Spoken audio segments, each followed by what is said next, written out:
அன்பு வணக்கம். நாம இன்னைக்கு இந்த சத்சங்கத்தில் திருக்குறள் அதில் வந்து எப்படி ஆன்மீகம் அதை பற்றி பேசியிருக்காங்க அப்படின்றத பற்றி நம்ம சிறிது நேரம் கலந்துரையாடி நம்மளுடைய என்ன நம்மளுடைய உலக பொதுமறை, அதனால் வந்து அவங்க சொன்னது பார்த்தீங்கன்னா 5ஆம் வேதம் அப்படின்னு தான் வந்து சொல்கிறாங்க, உலக பொதுமறை அப்படின்னு சொல்கிறாங்க.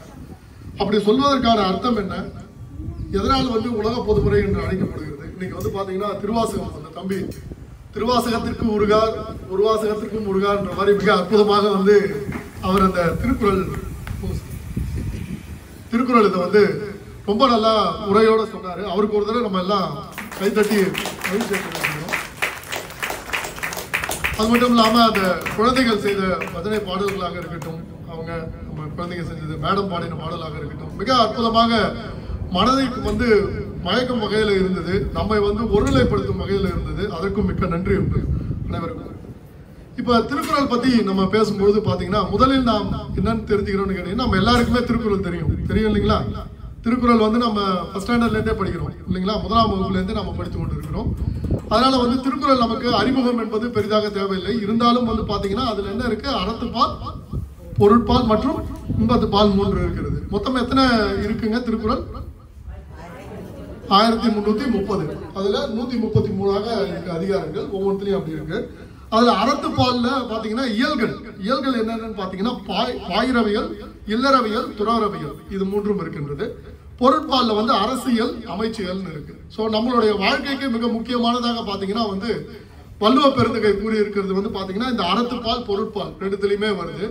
இதுல வந்து நம்ம இப்ப என்ன பண்ண போறோம் பாத்தீங்கன்னா வந்து இது மிகப்பெரிய உலக பொதுமுறைன்றது 2 வரிகளில் பார்த்தீங்கன்னா என்றால் 7 சொற்கள் தான் இருக்கும். 7 சொற்கள்ல வந்து அவர் சொல்வதை வந்து சொல்லணும் அப்படின்னா நம்ம வந்து ஒரு நாள் முழுக்க பேசலாம் ஒரு குறள் எடுத்தாலே. அப்படிப்பட்ட ஒரு மிகப்பெரிய ஒரு அற்புதமான ஒரு உலக பொதுமுறை ஆகுது. அதற்கு முதலில் நாம் என்ன பண்ண போறோம்னு கேட்டீங்கன்னா, ஆன்மீகம் அல்லது ஆன்மீகம் எது கரெக்ட், சரியானது எது, ஆன்மீகமா அல்லது ஆன்மீகமா? ஆன்மீகம் என்பது சரி. வேறு யாராவது? ஆன்மீகம் ஐயா அவர்கள் ஆன்மீகம் என்று கூறுகிறார், மேடம் வந்து ஆன்மீகம் என்று கூறுகிறார்கள். ஆன்மீகம் சொல்றவங்க எத்தனை பேர் அப்படியே கை தூக்கலாம் ஒரு தடவை? ஆன்மீகம் என்பது கொஞ்சம் பேர். ஓகே, ஆன்மீகம் எதுவும் இல்லப்பா எனக்கு என்னப்பா நமக்கு ஆன்மீகம் என்பதே சரியானதாக குறிக்கப்படுகிறது. ஏன் என்று கேட்டீர்கள் என்றால், ஆன்மீகம் என்றுதான் நானும் நினைத்துக் கொண்டிருந்தேன் இதற்கு தயார் செய்யும் வரை. பிறகு வந்து பாத்தீங்கன்னா என்ன கேட்டீங்கன்னா, புணர்ச்சி விதி என்பது தமிழில் இருப்பது நம்ம அனைவருமே படித்திருப்போம், குழந்தைகள் படித்துக் கொண்டிருப்பீர்கள். அது நம்ம ஒரு விளக்கமாக கொடுத்திருக்கோம் ஏன் வந்து அது ஆன்மீகம்னு. மவ்வீறு ஒற்றழிந்து உயிரீறு ஒப்பவும் உண்மையில் உயிர் வந்து ஒன்றுவது இயல்பே என்று அந்த புணர்ச்சி விதிகளின்படி ஆன்மீகம் என்பதே மிக சரியானதாக இருக்கிறது. ஸோ ஆன்மீகம் என்பதற்கும் பொருள் இருக்கிறது. என்னன்னு பாத்தீங்கன்னா அதை நம்ம 2 விதமாக பார்க்கிறோம். இந்த ஆன்மீகம்ன்றது வந்து என்னன்னு பாத்தீங்கன்னா, உடனே ஆன்மீகமா ஸ்பிரிச்சுவாலிட்டியா அப்படின்ற ஒரு பயம் எல்லாருக்குமே வந்து நார்மலா வந்துடும். ஆன்மீகத்துல என்ன எதுக்கு இவர் வந்து இதை பத்தி பேசுறாங்க அப்படின்னு. இறைவன் ஒருவனே என்பது நாம் அனைவருமே அறிந்த ஒன்றுதான். அதை அடைவதற்கு பலவித மார்க்கங்கள் இருக்கின்றன, வழிகள் நிறைய இருக்கிறது. இப்ப நம்ம வந்து நம்ம இல்லத்திலிருந்து இப்ப இந்த பள்ளிக்கு வர வேண்டும் என்றாலே அதற்கு பல்வேறு வகையான மார்க்கங்கள் இருக்கின்றது. நான் வந்து நேரடியாக வந்து சேரலாம், அல்லது அந்த பக்கமாக சுற்றி கோயம்பேடு தாண்டி திருமங்கலம் வந்து சேரலாம், அல்லது இந்த பக்கமாக சென்று கலெக்டர் நகர் சுற்றி இப்படி வந்து சேரலாம். ஒரு பள்ளிக்கு வருவதற்கே வந்து என்னன்னு கேட்டீங்கன்னா பல்வேறு மார்க்கங்கள் இருக்கும் பொழுது, நோக்கரிய நோக்கே நுணற்கரிய நுண்ணுறவே போக்குவரத்தும் புணர்வும் இல்லா புண்ணியனே மாசற்ற ஜோதி மலர்ந்த மலர் சுடரே என்று கூறும் நம் இறைவனை அடைவதற்கு பல்வேறு மார்க்கங்கள் இருக்கின்றன. ஒவ்வொருவருக்கும் ஒவ்வொரு மார்க்கம் இருக்கிறது. அந்த மார்க்கத்தை வந்து ஒவ்வொரு தடமும் பாத்தீங்கன்னா ஒவ்வொரு மகான்கள் தோன்றினார்கள். அவர்கள் வந்து ஒவ்வொரு வழிபாதையை சொல்லி சென்றார்கள். அந்த வழிபாதையை சொல்லி செல்லும் பொழுது அதில் 2 விதமான ஆன்மீகம் பற்றி நாம் பேசிக் கொண்டிருக்கிறோம். இங்கே ஒன்று வந்து பார்த்தீர்கள் என்றால் இல்லற ஆன்மீகம், மற்றொன்று துறவர ஆன்மீகம். பெயரிலேயே நாம் மிக எளிதாக சொல்லிவிடலாம். இல்லற ஆன்மீகம் என்றால் என்ன, யாராவது சொல்ல விரும்புகிறீங்களா? இல்லற ஆன்மீகம்னா என்னன்னு சொல்றீங்களா?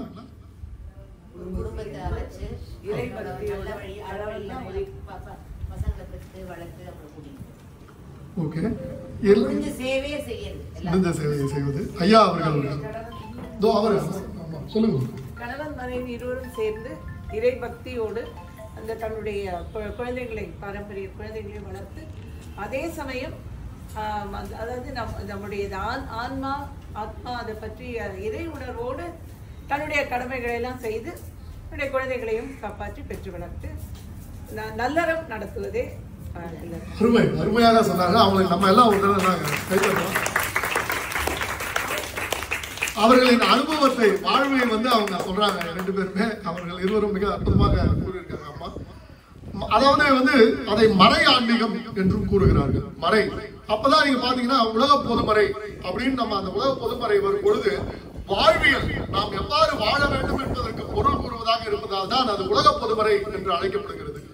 ஒவ்வொரு இல்லத்திலும் இருக்க வேண்டிய ஒரு புத்தகம் கண்டிப்பாக திருக்குறள். ஏன் என்று கேட்டிருக்காங்க என்றால் நம்மளுடைய தமிழ் சமுதாயம் யாதும் ஊரே யாவரும் கேளீர் என்று உலகத்திற்கே உலகத்தை எப்படி நாம் ஒன்றாக இருக்க வேண்டும் என்பதை உணர்த்திய ஒரு அற்புதமான மொழி நம் தமிழ் மொழி.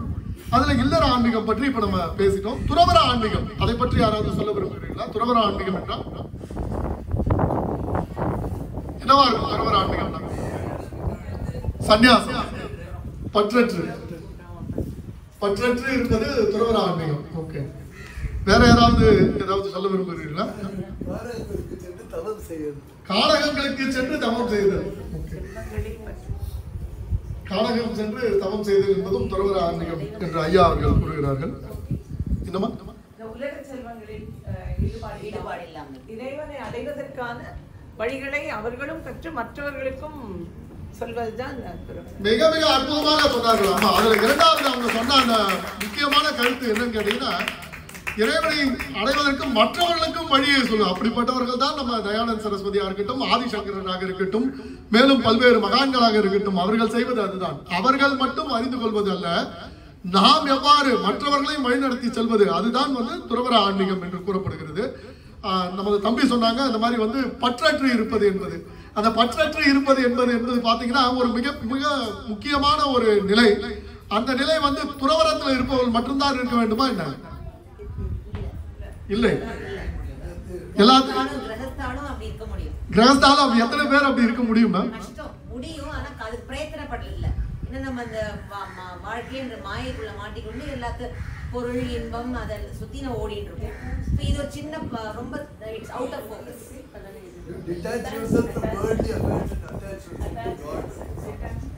மிக அற்புதமா உலக வழக்கங்கள், உலக நடைமுறைகளிலிருந்து உங்களை நீங்கள் தள்ளி நின்று எடுத்துக்கொண்டு கடவுளிடம் உங்களை சமர்ப்பியுங்கள் என்பதை மிக அற்புதமாக அவர் சொன்னாங்க. ஆக்சுவலா ரொம்ப ரொம்ப எளிதாக 2 நிமிஷத்துல புரிந்து கொள்ளக்கூடிய விஷயம் அது. ஆனால் ஒரு வாழ்க்கை, ஒரு முழுமையான வாழ்க்கையை வாழ்ந்தால் கூட இதை அடைய முடியுமா என்றால் மிக மிக கடினமான ஒன்று.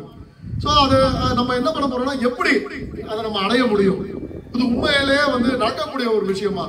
இப்ப நாம எப்படி இருக்கோம் அப்படின்றத பாத்தீங்கன்னா நம்மளுடைய குழந்தைகள், என்னுடைய தாய் தந்தை, என்னுடைய கணவன் மனைவி, என்னுடைய அப்படின்னு தன் பிள்ளை, சோறு, வீடு, இது நமக்கு ஒரு முக்கியமான ஒரு இதுவாக இருக்கிறது. ஏன் என்று கேட்டீர்கள் என்றால் முதலில் நாம் நம்மை பார்த்து கொண்டால்தான், நம் குடும்பத்தை பார்த்து கொண்டால்தான் நாம் என்ன பண்ண முடியும், அடுத்தவங்களுக்கு நம்மளால பார்த்து கொண்டு எதுவுமே செய்ய முடியும் அப்படின்னு சொல்றது பாத்தீங்கன்னா நம்ம அந்த இல்லற ஆன்மீகம் அந்த வழியில வர ஒரு முக்கியமான ஒரு இது. எது சரியான பாதை என்றால் இதுதான் சரியான பாதை, அதுதான் சரியான பாதை என்று எதுவுமே கிடையாது. எதுவாக இருந்தாலும் இறைவனை அடைவதற்கு செல்லும் பாதை அது இல்லற ஆன்மீகமாக இருக்கட்டும், துறவர ஆன்மீகமாக இருக்கட்டும். அப்படி இருக்கும் ஒரு நிலையிலே நாம் என்ன சொல்றோம் கேட்டீங்கன்னா எப்படி அந்த டிட்டாச்ட் அட்டாச்மெண்ட் என்று மிக அற்புதமாக கூறினார்கள். அந்த வார்த்தையே பார்த்தீங்கள் என்றால் டிட்டாச்டு அட்டாச்மெண்ட். அட்டாச்மெண்ட் என்றால் நாம் சேர்தல், டிட்டாச்ட் என்றால் தள்ளி நிற்றது. அது எப்படி தள்ளி இருந்து சேர்ந்திருப்பது? தள்ளி இருந்து சேர்ந்திருப்பது என்பது மிக மிக கடினமான ஒரு விஷயமாக, பற்றற்று இருப்பது என்பது மிக ஒரு கடினமான விஷயமாக பார்க்கப்படுகிறது. அதன்படி நாம் கூறும்பொழுது என்னன்னு கேட்டீங்கன்னா இப்ப திருக்குறள் அதுல நம்ம பாத்தீங்கன்னா ஒரு அதிகாரம் வழியாக நாம் செல்ல போவதில்லை. ஒரு திருக்குறளை எடுத்து ஒரு 10 அதிகாரம் 10 குறள் அப்படி இல்லை. நாம் எப்படி சொல்றோம்னு கேட்டீங்கன்னா நம்மளுடைய அனுபவத்திலே நாம் பார்த்ததிலே முதலில் பாத்தீங்கன்னா துறவு அப்படின்னு ஒரு அற்புதமான ஒரு அதிகாரமே ஐயா எழுதியிருக்காங்க. வள்ளுவ பெருந்தகை அவர்கள் எழுதியிருக்காங்க. அதுல நாம இப்ப பேசின அந்த முதல் குறள் அது பாத்தீங்கன்னா யாதனின் யாதனின் நீங்கியான் நோதல் அதனின் அதனின் அலன். என்னுடன் கூட நீங்களும் உரைக்கணும்னு சொல்லிக்கிறேன். யாதனின் யாதனின் நீங்கியான் நோதல் அதனின் அதனின் அலன். அதாவது பாத்தீங்கன்னா ஒருவன் எந்த பொருளிலிருந்து பற்று நீங்கியவனாக இருக்கின்றானோ அந்தந்த பொருளால் அவன் துன்பம் அடைவதில்லை அப்படின்னு சொல்றாங்க. சரிங்களா? எந்தெந்த பொருளிலிருந்து நாம பற்று இல்லாம இருக்கிறோமோ அந்தந்த பொருள் இருந்து ரொம்ப எளிது. இப்ப யாரோ ஒருத்தர் தான் எனக்கு சம்மந்தம் இல்லைன்றப்ப நம்ம பற்று இல்லாம இருந்துட்டு போயிடலாம். என்னுடைய வீடாக இல்லை என்றால் நான் இருந்து விடலாம், என்னுடைய காராக இல்லை என்றால் நான் இருந்து விடலாம். எது என் என் என் என் என்று இல்லாமல் இருக்கிறதோ அதிலிருந்து பற்றற்று இருப்பது என்பது மிக எளிமையான ஒரு விஷயம். அப்ப எப்படி நாம அதை தாண்டி எந்த பொருளிலிருந்தும் இல்லாம அதை தாண்டி நாம செல்ல போறோம் அப்படின்னு பாத்தீங்கன்னா அதுதான் அந்த டிட்டாச்ட் அட்டாச்மெண்ட் என்ற ஐயா கூறியதாக இருக்கட்டும், அம்மா உரைத்ததாக இருக்கட்டும், அந்த பொருளிலிருந்து நாம் விலகி இருப்பது என்பது. இது உண்மையிலேயே நடைமுறைக்கு சாத்தியமான ஒன்று என்று எண்ணுகிறீர்களா ஐயா? உங்களுடைய வாழ்நாளில் நீங்க பார்த்ததுல, உங்களுடைய இதுல உங்க அனுபவத்தை டிட்டாச்ட் அட்டாச்மெண்ட் என்று கூறினீர்களே, அது உண்மையிலே பழக்கத்துல செய்யக்கூடிய ஒன்றா? உட்காந்தே சொல்லுங்க. கடமை பலனை எதிர்பார்க்காம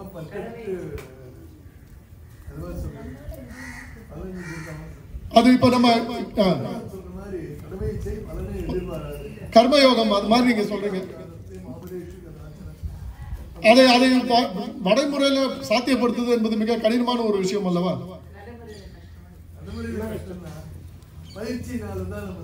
பயிற்சி, ஐயாவோட அந்த வார்த்தை பயிற்சி என்பது அதை தான் என்னன்னு கேட்டீங்கன்னா சின்ன வயதிலேயே இப்போதுல இருந்தே நம்ம அதை பத்தி தெரிஞ்சுக்கும் போது நம்மளுக்கு என்ன ஆகும்னு கேட்டீங்கன்னா, ஏன்னா நீங்கள் வளர வளர குழந்தைகள் வளர வளர இந்த உலகம் கொடுக்கும் சேலஞ்சஸ், அதாவது சோதனைகள் மிக நிறைய இருக்கும்.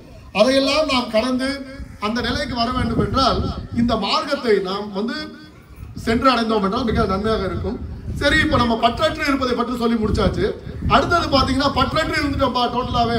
இப்போ நான் போனா நான் துறவரம் மாதிரி ஆயிட்டேன்னா நான் இப்ப இறைவனை அடைந்து விட்டேன்னா என்றால் அது அடைவதற்கு மிக கடினமான ஒரு விஷயம் என்பதால் தான் என்ன கூறுகிறான்னு கேட்டீங்கன்னா, அடுத்தது பாத்தீங்கன்னா அன்புடைமை என்ற அதிகாரத்திலிருந்து நாம் ஒரு குறளை பார்க்கின்றோம். அன்பிற்கும் உண்டோ அடைக்கும் தாள் ஆர்வலர் புன்கடிர் பூசல் தரும். சொல்லுங்க பாப்போம். அன்பிற்கும் உண்டோ அடைக்கும் தாள் ஆர்வலர் புன்கடிர் பூசல் தரும். அதாவது இருக்கிறதே மிக கடினமான ஒரு விஷயத்தை நம்ம எதை அடைச்சு வைக்க முடியும் கேட்டீங்கன்னா அன்புதான்.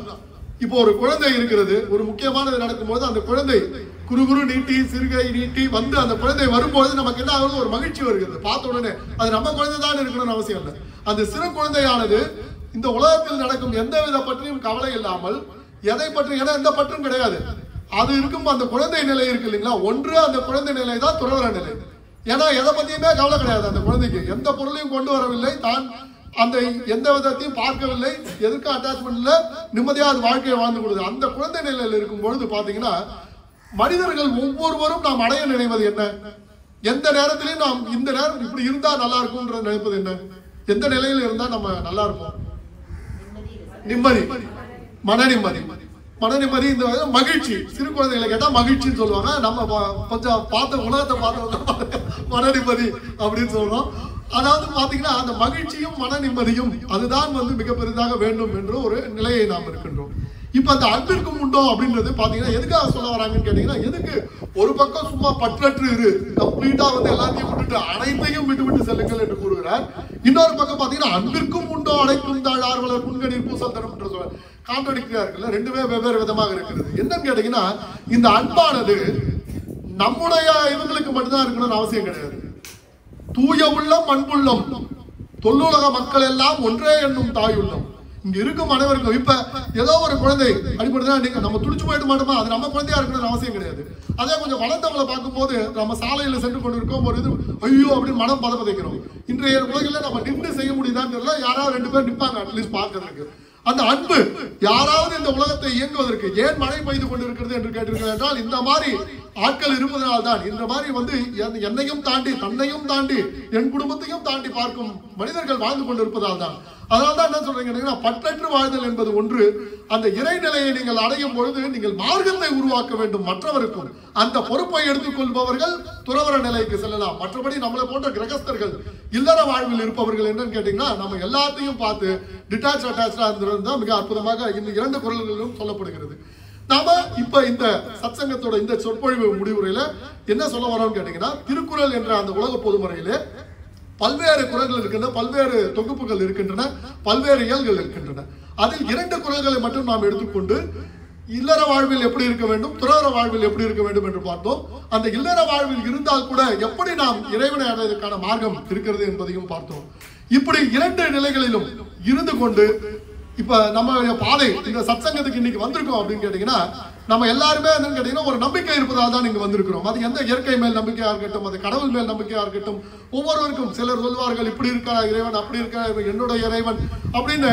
நம்ம இந்து சமயத்தில் மட்டும்தான் நீங்கள் பார்த்தீர்கள் என்றால் அவரவருக்கு ஏற்ப நாம் உருவகப்படுத்திக் கொள்ளலாம். எனக்கு பிடித்தது முருகன், எனக்கு பிடித்தது விநாயகர் என்று ஒவ்வொருத்தரும், சிலர் உருவம் இல்லை என்ற ஒரு உருவத்திலும் இருக்க முடியும். ஜோதியாக சிலர் சொல்வார். அப்படிப்பட்ட ஒரு அற்புதமான ஒரு மார்க்கம் தான் நமது இந்து சமுதாய மார்க்கம் என்பதை கூறிக்கொண்டு என்னுடைய இந்த சொற்பொழிவை நிறைவு செய்கின்றேன். நன்றி, வணக்கம். கேள்விகள் ஏதாவது இருந்தால் நம்ம